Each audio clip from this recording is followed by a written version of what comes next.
அனைவருக்கும் வணக்கம். நம்ம டெய்லியும் banking and SSC point of வியூல 5 கொஸ்டின்ஸ் வந்து கரண்ட் அஃபேர்ஸ்ல பார்க்குறோம். இன்னைக்கு என்ன கொஸ்டின்ஸ் இருக்கு அப்படிங்கிறத பார்ப்போம். World's largest dam is constructed across which river அப்படின்னு கேட்டிருக்காங்க. ஸோ இந்த டேம் யார் கட்ட போறாங்க அப்படின்னா சைனா திபெத் ரீஜியன்ல வந்து கட்ட போறாங்க. சரிங்களா, சைனா திபெத் ரீஜியன்ல. ஸோ என்ன ரிவர் அப்படின்னு பார்த்தோம்னா சாங்போ அப்படிங்கிற ரிவர். ஓகேங்களா, ஸோ இந்த சாங்போ ரிவரை தான் இந்தியாவில் என்னன்னு சொல்றோம்னா பிரம்மபுத்திரா அப்படின்னு சொல்லி சொல்றோம். ஸோ இந்த பிரம்மபுத்திரா நதி அப்படிங்கிறது நமக்கு திபெத்ல இருந்து அருணாச்சல் பிரதேஷ் வழியா இந்தியாவுக்குள்ள வந்து இந்தியாவில் கொஞ்சம் தூரம் அஸ்ஸாம்லாம் போயிட்டு அங்கிருந்து பங்களாதேஷ்குள்ள போகுது இந்த பிரம்மபுத்திரா அப்படிங்கிற நதி. இதை சைனாவில் என்ன சொல்றாங்க சாங்போ அப்படின்னு சொல்லுவாங்க.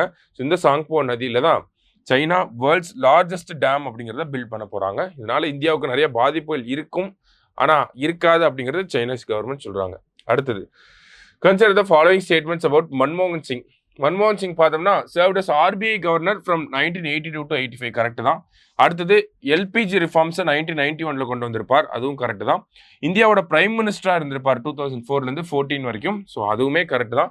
ஸோ மூணுமே நமக்கு கரெக்ட் ஸ்டேட்மெண்ட்ஸ் தான். ஸோ ஆல் ஆர் கரெக்ட் அப்படிங்கிறது தான் கரெக்ட் ஆன்சர். சரியா, அடுத்தது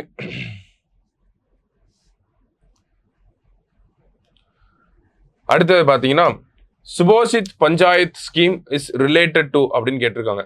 ஸோ சுபோஷித் பஞ்சாயத்து ஸ்கீம் பார்த்தோம்னா நமக்கு பிரைம் மினிஸ்டர் 2 நாளைக்கு முன்னாடி இந்த சுபோஷித் பஞ்சாயத் அப்படிங்கிற ஸ்கீம் வந்து லான்ச் பண்ணியிருப்பாங்க.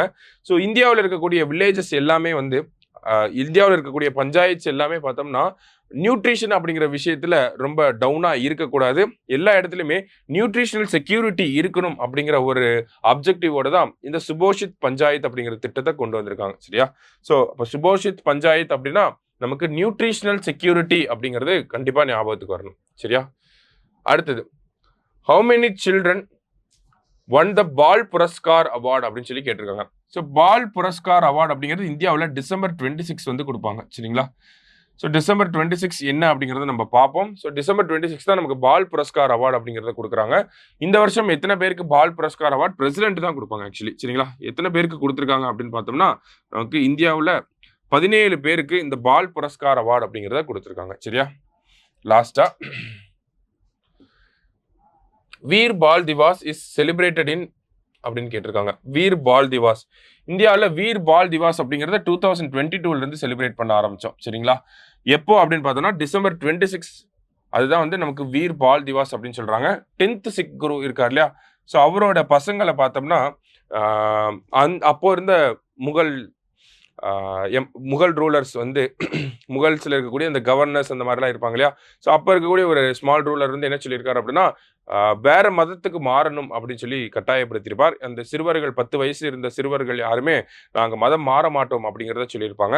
அதனால என்ன இருக்கும் அப்படின்னா அவங்க எல்லாத்தையுமே December 26, 1704 அந்த அன்னைக்கு உயிரோட புதைச்சி சமாதி கட்டியிருப்பாங்க. சரிங்களா, மதம் மாற மாட்டோம்னு சொன்னனால.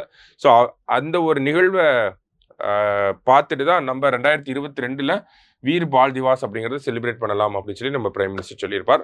அப்போலேருந்து அந்த பால் புரஸ்கார் விருதும் வந்து வழங்கப்பட்டுட்டே வருது. சரிங்களா, ஸோ இன்னைக்கு 5 கொஸ்டின்ஸ் பார்த்துருக்கோம். தேங்க்யூ.